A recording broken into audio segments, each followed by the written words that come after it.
Hi welcome to T-SAT. నా పేరు దివాకర్, నేను మీ రీజనింగ్ ఫ్యాకల్టీ.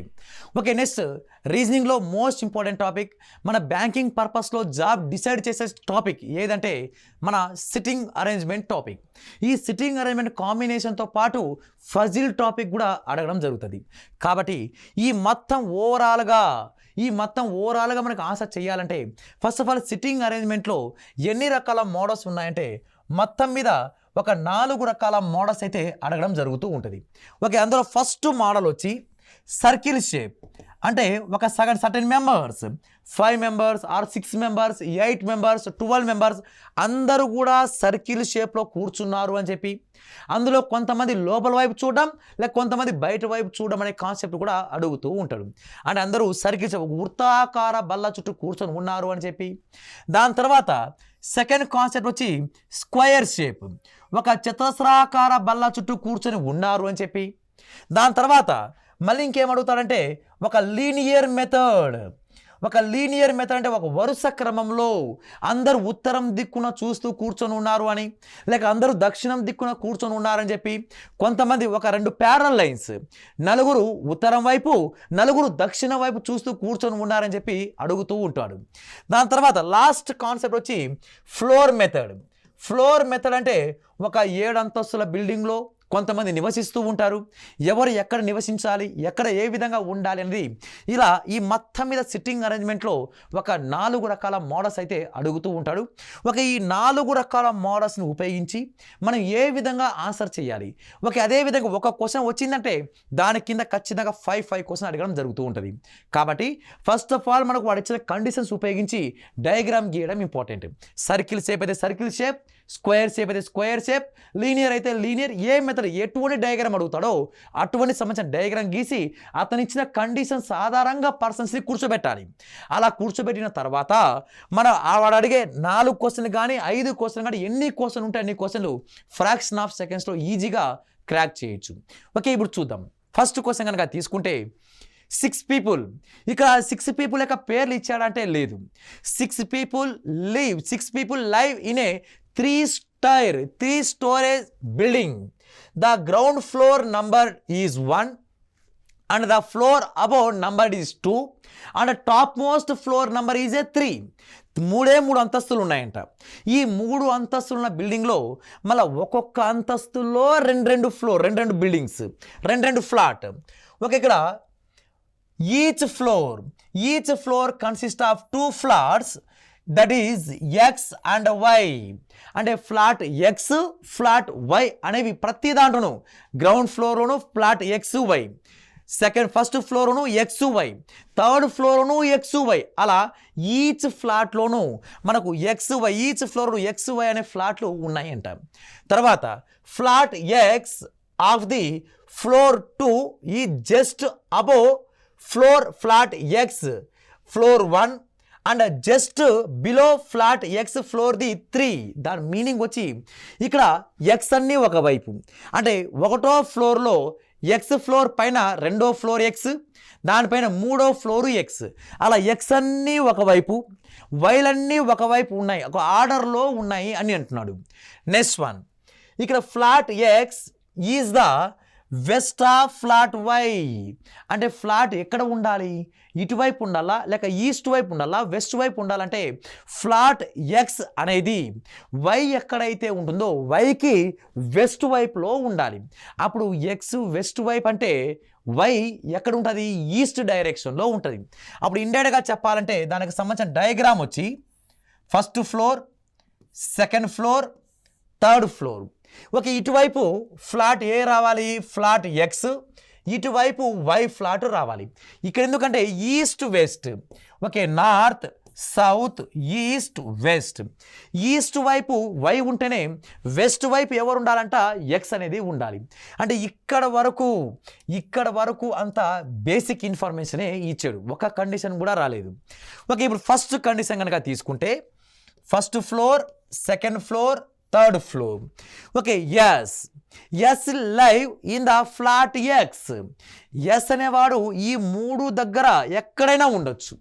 ఎస్ అనేవాడు ఈ 3 ఎక్కడైనా ఉండొచ్చు. Live adjacent to the floor whereas T live అంటే ఎక్స్ వై అంటే ఇక్కడ ఎస్ టీ అనేది ఒక అడ్జసెంట్ పక్కనే నివసిస్తూ ఉండాలంట. ఎవరెవరు? S live in the flat X live adjacent to the floor whereas T live అంటే ఇక్కడ ఎక్స్ ఎస్ టీ పక్కనే ఉండాలి. అంటే ఇలా ఉండొచ్చు, ఇలా ఉండొచ్చు, ఇక్కడైనా ఉండొచ్చు. బట్ ఫ్లోర్ ఎలా ఉండాలంటే but in a different flat అంటే వేరే ఫ్లాట్లో ఉండాలి. అండ్ అదేవిధంగా అప్పుడు ఎలా వస్తుందంటే ఇప్పుడు ఫర్ ఎగ్జాంపుల్ ఎస్ ఇక్కడ అనుకుంటే ఎస్కి పక్కనే ఇక్కడ సేమ్ ఫ్లోర్లో కాదు వేరే ఫ్లాట్ ఇటువైపు రావాలి. టీ అనేది ఖచ్చితంగా ఇటువైపే ఉండాలి. ఇలా ఈ విధంగా ఉంటేనే మనకు మ్యాచ్ అవుతుంది. ఎస్ టీ పక్కనే ఉండాలి.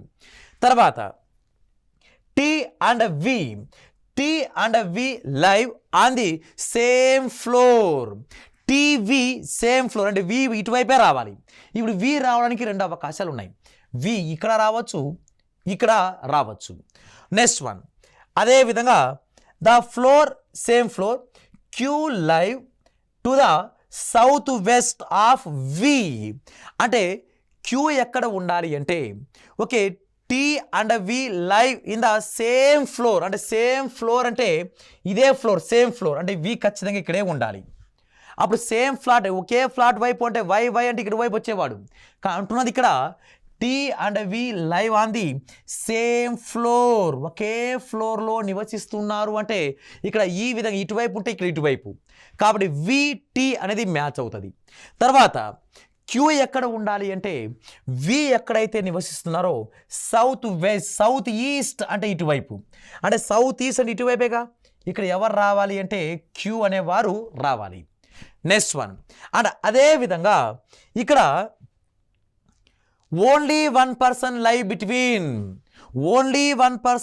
Between P and S PS మధ్యలో ఒకడు ఉండాలి. ఇక్కడ ఎస్కి పికి మధ్యలో ఒకడు ఉండాలంటే ఇక్కడ ప్లేస్ ఖాళీగా ఉన్నది ఇటువైపు మాత్రమే. అంటే ఎక్స్ ఫ్లాట్లో ఎవరెవరు ఉన్నారంటే పివిఎస్ ఉన్నారు. ఇంకా మిగిలిపోయిన పర్సన్ ఎవరు అంటే ఇక్కడ ఎవరు మిగిలిపోయారు? ఇంకా next one R does not live the floor whereas S live.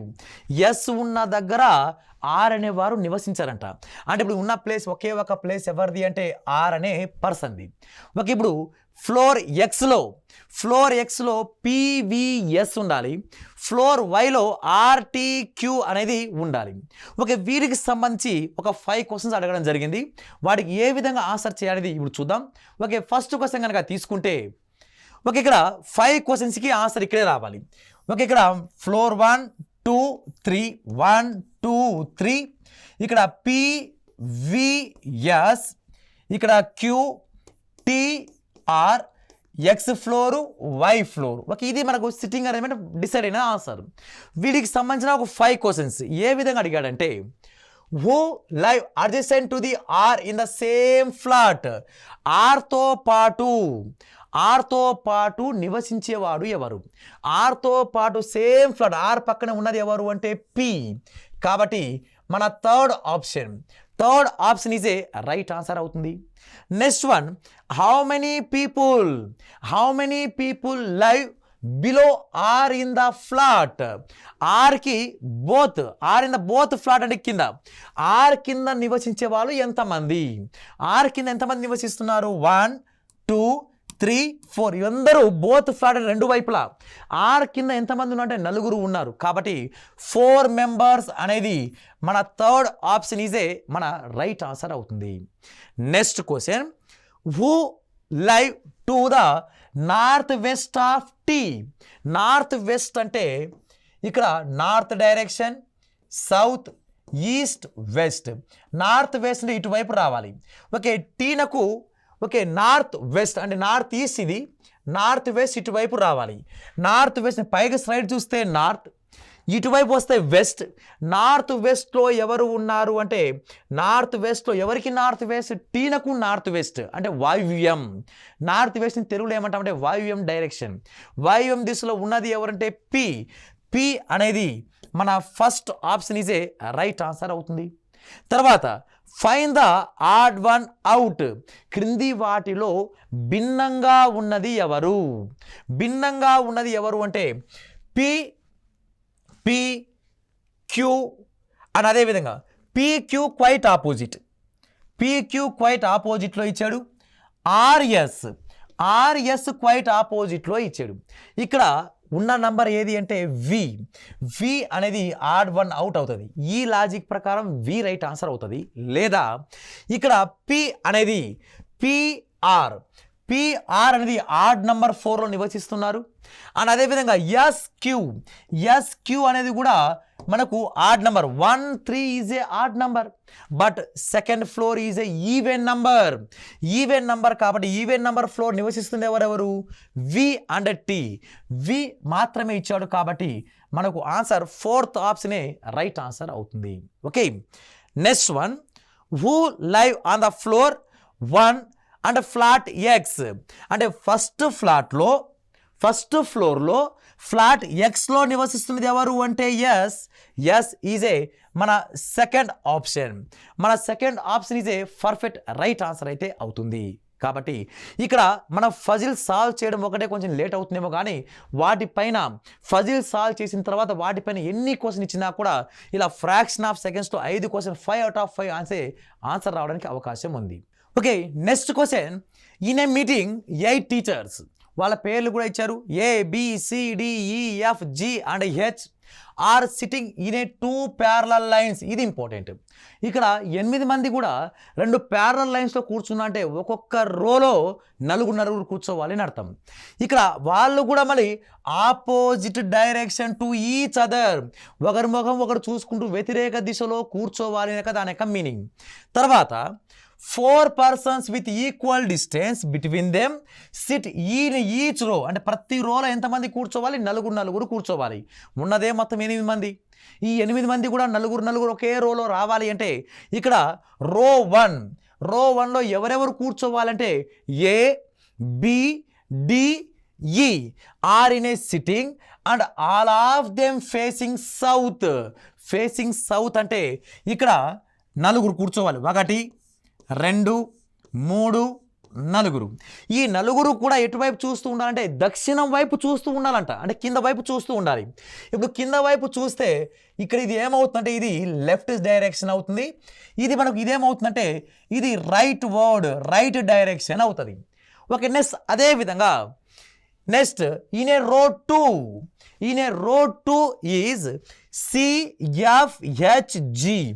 CFHG అనే వాళ్ళు రో 2లో కూర్చోవాలి.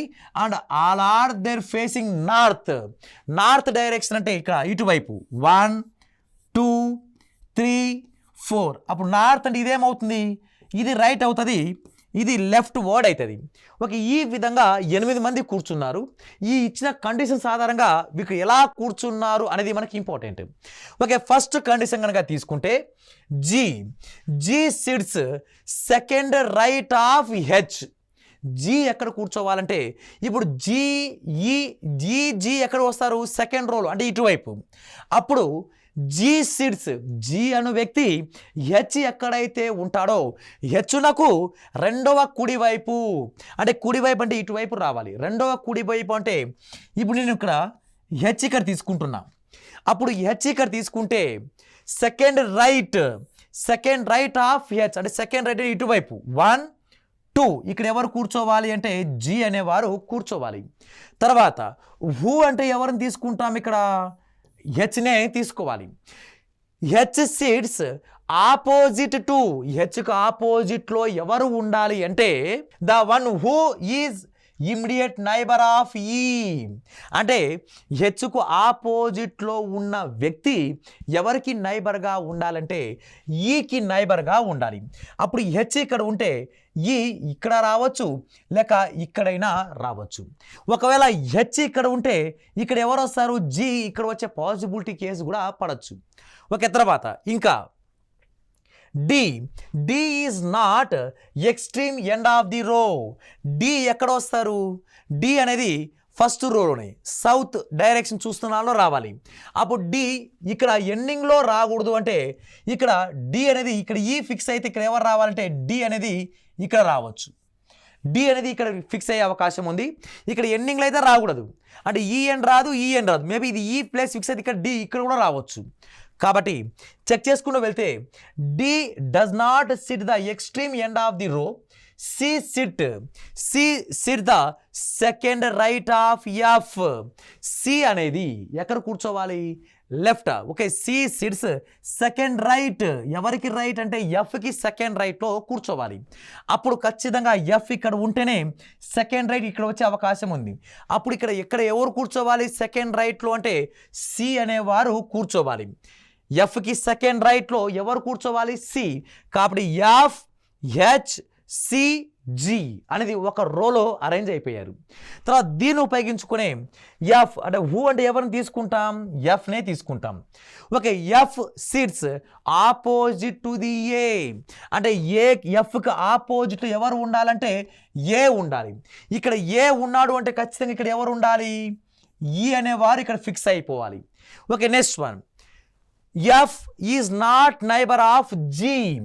ఎఫ్ జీ పక్కన ఉండకూడదు అంట. ఓకే, పక్కన లేరు. ఓకే, కరెక్ట్, ఫజిల్ సరిపోయింది. ఇంకా మిగిలిపోయిన person B sits second to the left of D. డికి సెకండ్ లెఫ్ట్ అంటే ఇటువైపు. ఇక్కడ ఎవరు కూర్చోవాలి? బి అనేవారు కూర్చోవాలి. అంటే ఫస్ట్ రోలో ఏడిఈబి, ఏడిఈబి. సెకండ్ రెండో రోలో ఎఫ్హెచ్సిజి. వీటికి సంబంధించి మనకు ఒక 5 టైప్ ఆఫ్ క్వశ్చన్ అడగడం జరుగుతుంది. ఓకే, ఆ 5 టైప్ ఆఫ్ క్వశ్చన్ ఏ విధంగా చేయాలనేది ఇప్పుడు చూద్దాం. ఓకే, క్వశ్చన్ కనుక తీసుకుంటే ఓకే, ఇక్కడ ఫస్ట్ క్వశ్చన్. ఇక దానికన్నా ముందు మనకి ఇక్కడ 4 మెంబర్స్ ఎవరెవరు రాసుకోవాలిగా. ఓకే, ఇక్కడ 4 మెంబర్స్ ఎవరెవరు అంటే ఇక్కడ ఏ ఈ డి బి, తర్వాత ఇక్కడ ఎఫ్ హెచ్ జి. ఇక్కడ ఎవరు రావాలంటే ఇక్కడ okay G, F H C G. Okay, F H C, ఇక్కడ జి అనేవారు రావాలి. ఓకే, ఇక్కడ ఈ విధంగా మనం అరేంజ్ అయ్యి ఈ ఫజిల్ పైన మనకు ఒక 5 టైప్ ఆఫ్ క్వశ్చన్ అడగడం జరిగింది. ఈ 5 టైప్ ఆఫ్ క్వశ్చన్ మనం ఏ విధంగా ఆన్సర్ చేయాలంటే who sit opposite to the D. D యొక్క ఆపోజిట్ ఎవరు? This a C. C is a 4th option. మన 4th ఆప్షన్ ఈజ్ ఏ మన పర్ఫెక్ట్ రైట్ ఆన్సర్ అవుతుంది. Second question, who sits second to the right of E. ఈకి second రైట్లో. Okay, ఈ ఇక్కడ second right. Okay, ఇక్కడ ఈ second right అంటే ఇటువైపు ఇదంతా ఏ డైరెక్షన్ అవుతుందంటే ఇక్కడ ఇది రైట్ అవుతుంది, ఇది లెఫ్ట్ అవుతుంది. ఓకే, ఇక్కడ ఇదేమవుతుంది? ఇది లెఫ్ట్ డైరెక్షన్, ఇది ఇక్కడ రైట్ డైరెక్షన్. ఓకే, ఇక్కడ రైట్ డైరెక్షన్ అవుతుంది. ఓకే, ఇక్కడ డి రావాలి, ఇక్కడ ఈ రావాలి. ఓకే, ఇప్పుడు మనకు సెకండ్ రైట్. ఓకే, సెకండ్ రైట్లో ఎవరు ఉన్నారంటే ఏ. సెకండ్ రైట్లో ఎవరు కూర్చున్నారంటే ఏ అనేది మన 4th option is a right answer అవుతుంది. Okay, next question, 4 of the following are a like in a certain way, then which of the following does not follow the same pattern. అంటే క్రింది వాటిలో ఒకరు భిన్నంగా ఉన్నారంట. ఆ భిన్నంగా ఉన్నదాన్ని ఎవరో మనం కనుక్కోవాలి. ఓకే, ఫస్ట్ కనుక తీసుకుంటే బిఈ. ఓకే, బిఈ సేమ్ ఒకే డైరెక్షన్లో ఉన్నారు. ఏఎఫ్. ఓకే, ఏ కూడా పైన ఉన్నారు, ఎఫ్ అనేవారు కింద ఉన్నారు. జీ కూడా కిందనే ఉన్నారు. అంటే పైన రోలో ఇద్దరు, కింద రోలో ఇద్దరు ఉన్నారు. కానీ మిడిల్ పైన రోలో ముగ్గురు, ఇక్కడ ఇద్దరు ఉన్నారు. కానీ ఆడ్ వన్ అవుట్ ఎలా రావాలి? ఒకదానికొకటి క్వైట్ ఆపోజిట్లో ఉన్నారేమో చూడాలి. ఇక్కడ చూద్దాం. BG is a quite opposite. Okay, opposite. తర్వాత AF is a opposite. But ఆపోజిట్గా లేని వాళ్ళు ఎవరు అంటే సెకండ్ ఆప్షన్ వాళ్ళు భిన్నంగా ఉన్నారని మనకు రైట్ ఆన్సర్ అవుతుంది. ఎలా అంటే వీరు మిగతా వాళ్ళందరూ ఒకదానికొకటి క్వైట్ ఆపోజిట్లో ఉన్నారు. ఇక్కడ ఈ అనేవారు ఎవరికి ఆపోజిట్ లేదు, కాబట్టి మనకి ఇక్కడ second option is a right answer అవుతుంది. Okay, next one, who sits opposite to the E యొక్క ఆపోజిట్ ఎవరు అంటే C is a second option. Next last one, who is immediate neighbour of F, F యొక్క పొరుగువారు ఎవరు అంటే ఇటువైపు left side ఎవరు లేరు కానీ రైట్ సైడ్ ఎవరు కూర్చున్నారు, హెచ్. కాబట్టి మన third option is a right answer అవుతుంది. Okay, next puzzle, read the following information carefully and answer the given question. ఇక్కడ 7 persons Shivi, Navi, Pihu, Ravi, Rishi, Mahi and Juhi were born on the different month.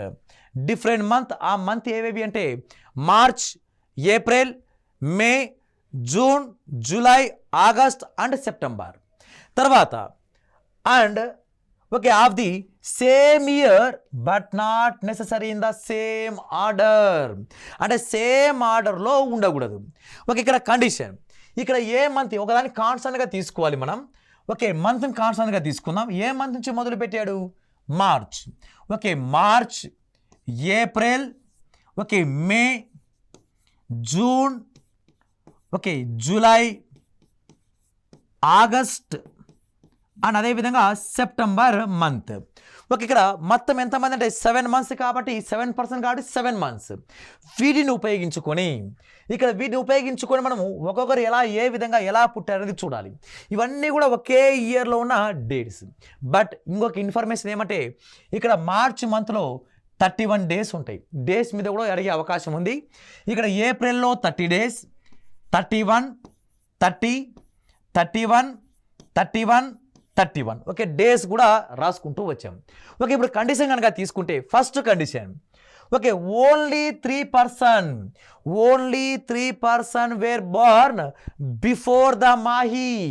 Okay, Mahi ఎప్పుడు పుట్టాడంటే మహి కన్నా ముందరు ముగ్గురు మాత్రమే పుట్టారంట. మహి కన్నా ముందరు ముగ్గురు మాత్రమే అంటే ఇప్పుడు మహి ఎక్కడ రావాలి? 3 months వదిలేసిన తర్వాత రావాలి. అంటే ఖచ్చితంగా జూన్లో ఎవరు పుట్టిండాలి అంటే మహి అనేవారు పుట్టిండాలి. మహి ఎప్పుడు పుట్టారు? జూన్ మంత్లో పుట్టారు. మహి కన్నా ముందర ముగ్గురు మాత్రమే పుట్టారంటే మార్చ్, ఏప్రిల్, మేలో ఆ ముగ్గురు ఎవరైనా ఉండొచ్చు. బట్ 4th monthలో ఎవరు పుట్టారంటే మహి అనేవారు పుట్టారు. Next condition, 2 persons born between Mahi and Ravi. Okay, మహికి రవికి మధ్యలో ఇద్దరు. అంటే ఇక్కడ రవి ఇక్కడైనా రావచ్చు. ఓకే, నెక్స్ట్ ఇక్కడ ఇద్దరు వదిలేస్తే లాస్ట్లో రవి ఇక్కడైనా రావచ్చు. అంటే రవి రావడానికి 2 అవకాశాలు ఉన్నాయి. రవి మార్చ్ మంత్లో అయినా పుట్టచ్చు, లేక సెప్టెంబర్ మంత్లో అయినా రావచ్చు. ఎలా వచ్చిందంటే మహికి రవికి మధ్యలో ఇద్దరు ఉండాలంట. అప్పుడు రవి పెద్దోడా మహి పెద్దోడా అని తెలిస్తే ఆటోమేటిక్గా పైన ఉండాలా కింద ఉండాలా క్లారిటీ వచ్చేది. కానీ ఇక్కడ ఎవరు బిగ్గెస్ట్, ఎవరు పెద్దవారు, ఎవరు ఓల్డర్, ఎవరు యంగరో చెప్పలేదు. ఓకే, నెక్స్ట్ వన్, ఇక్కడ Pihu was born in the month of the having 30 days. అంటే 30 రోజులున్న మంత్లో పుట్టారంట. 30 రోజులున్న మంత్ అంటే ఇప్పుడు ఇక్కడ 30 month ఇక్కడ వస్తుంది? ఇక్కడ ఏప్రిల్ మంత్ ఉంది. ఒక రవి ఇక్కడ పుట్టారు అనుకుంటే, రవి అనేవారు ఇక్కడ ఫిక్స్ అయ్యారు అనుకుంటే, అప్పుడు ఇక్కడ రవి రారనుకుంటే ఇప్పుడు పిహు రావడానికి 30 days ఉన్న మంత్ ఇక్కడ ఒకటి మాత్రమే. కాబట్టి ఇక్కడ ఖచ్చితంగా ఎవరు ఫిక్స్ అవ్వాలంటే పిహు అనేవారు ఇక్కడ ఫిక్స్ అయిపోతారు. తర్వాత Pihu was born in the month of 30 days. Okay, 30 days ఉన్న మంత్లో ఫిక్స్ బార్న్ అవుతాడు. తర్వాత 2 person born between Pihu and Rishi. Okay, Pihu ఇక్కడ ఉంటే ఓకే పిహుకి రిషికి మధ్యలో ఇద్దరు ఉండాలి. ఓకే, అప్పుడు ఈ 2 person వదిలేస్తే ఇక్కడ ఎవరు రావాలి అంటే రిషి అనేవారు ఇక్కడ రావాలి. రిషి అనేవారు ఇక్కడ బార్న్ అవుతూ ఉండాలి. Okay, next one, Juhi was born immediately after Navi. Okay, Navi అంటే పక్కన ప్లేస్ ఖాళీగా ఉన్నది. ఇక్కడ ఎక్కడైనా పక్కన ప్లేస్ ఖాళీగా ఉందా అంటే లేదు. ఇక ప్లేస్ పక్కన ఖాళీగా లేదు కాబట్టి ఇక్కడ మనకు ఖచ్చితంగా రవి వచ్చే అవకాశం ఉందా అంటే లేదు. ఇక్కడ ఏం రావాలంటే Juhi was born immediately after Navi. Okay, Navi ఎప్పుడైతే పుట్టారో నావీ తర్వాత ఎవరు పుట్టాలంటే జూసీ పుట్టాలంట. కాబట్టి ఇక్కడ పక్కన జూసీ రాలేదు, నావీ రాలేదు. కానీ పక్కన ప్లేస్ ఖాళీగా లేదు కాబట్టి ఇక్కడ ఖచ్చితంగా ఇక్కడ ఎవరు రాకూడదు? ఇప్పుడు ఇక్కడ రవి రాకూడదు. ఇప్పుడు రవి వచ్చే ప్లేస్ ఏకైక ప్లేస్ ఫిక్స్ అయింది.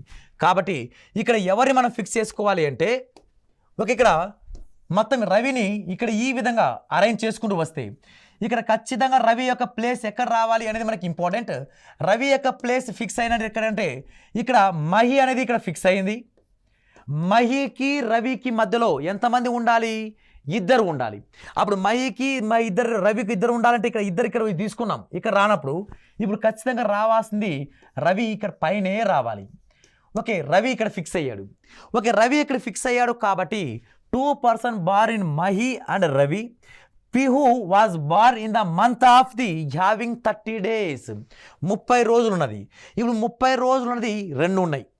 30 రోజులు ఉన్నది 2 ఉన్నాయి కాబట్టి దాంతో పాటు 2 person born Pihu and Rishi. ఒకవేళ పిహు ఇక్కడ పుడితే రిషి ఎక్కడ రావాలి? 2 person ఇక్కడ వచ్చే అవకాశం ఉంటుంది.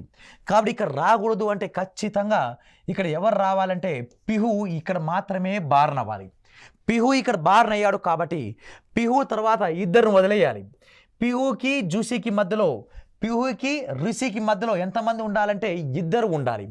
పిహు ఇద్దరు వదిలేసి ఇక్కడ ఎవరు రావాలంటే రిషి రావాలి. ఓకే, ఇప్పుడు పక్కన ప్లేస్ ఇక్కడ ఖాళీగా అయిపోయింది.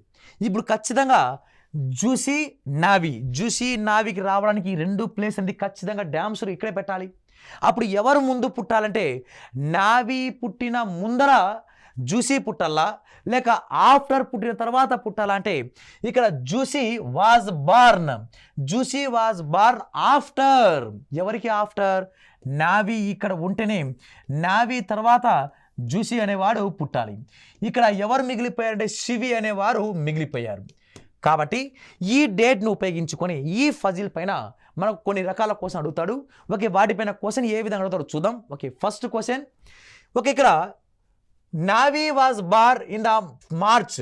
Okay, Navi was born in the which of the following month. Navi అనేవాడు ఏ మంత్లో పుట్టాడు? ఓకే, నావి ఏ మంత్లో పుట్టాడు అంటే August month. Okay, August month అనేది మన 4th option is a right answer అవుతుంది. Okay, next one. How many persons born between Ravi and Rishi. రవికి రిషికి మధ్యలో రవి రిషి మధ్యలో ఎంతమంది ఉన్నారు అంటే 1 2 3. ఓకే, 3 members ఉండాలి. Okay, 3 members is a third option is a perfect right answer. Okay, the number of people born before Shivi in the same that after. అంటే శివి కన్నా ముందు ఎంతమంది పుట్టారో శివి కన్నా తర్వాత అంతే మంది పుట్టినవాడు ఎవరు అనేది క్వశ్చన్. శివి కన్నా ముందు ఎంతమంది ఉన్నారు? ఇద్దరు. అప్పుడు శివి తర్వాత ఇద్దరు ఉండాలిగా. శివి తర్వాత ఇద్దరు 1 2. ఎవరు అంటే రిషి. ఓకే, రిషి అనేది మన second option is a right answer అవుతుంది. Next last question. 4 of them 5. Okay, same the some way and does form the group. Who was among the following does not belongs to that group. అంటే ఈ క్రింది వాన్లో ఈ గ్రూప్కి చెందిన అంటే భిన్నంగా ఉన్నది ఎవరో చెప్పాలంట. ఓకే, ఇప్పుడు ఇక్కడ పుట్టిన డిఫరెంట్ మంత్స్గా ఎవరు ఏ మంత్లో పుట్టారు, నంబర్ ఆఫ్ డేస్ కూడా ఉన్నాయి కాబట్టి ఆ నంబర్ ఆఫ్ డేస్ కూడా ఇంపార్టెంట్. పిహు అనేవారు 30. ఓకే, పిహు అనేవారు ఓకే నెక్స్ట్ వన్. పిహు అనేవారు 30 డేస్లో ఉన్న మంత్లో పుట్టాడు. నెక్స్ట్ రవి అనేవారు 31 డేస్. రవి అనేవాడు 31 డేస్. శివి అనేది 31 డేస్. ఓకే, శివి 31. రిషి నావి 31. ఓకే, రిషి నావి 31 డేస్ ఉన్న మంత్లో పుట్టారు. ఇక్కడ ఒక్కసారి అబ్జర్వ్ చేస్తే వీరు భిన్నంగా ఉన్నది ఎవరు అంటే ఇక్కడ ఈ 4 కూడా 31 డేస్ ఉన్న డేట్లో పుట్టారు. కాబట్టి ఇక్కడ పిహు అనే మాత్రం 30 డేస్ ఉన్న మంత్లో పుట్టాడు. కాబట్టి ఇక్కడ ఫస్ట్ ఆప్షన్ ఇజే మన రైట్ ఆన్సర్ అవుతుంది. ఓకే, ఇవి సిట్టింగ్ అరేంజ్మెంట్ అండ్ ఫజిల్కి సంబంధించిన కాన్సెప్ట్ ఓరియంటెడ్ క్వశ్చన్. వీటితో పాటు మీరు నంబర్ ఆఫ్ క్వశ్చన్స్ ప్రాక్టీస్ చేయండి. All the best. Thank you.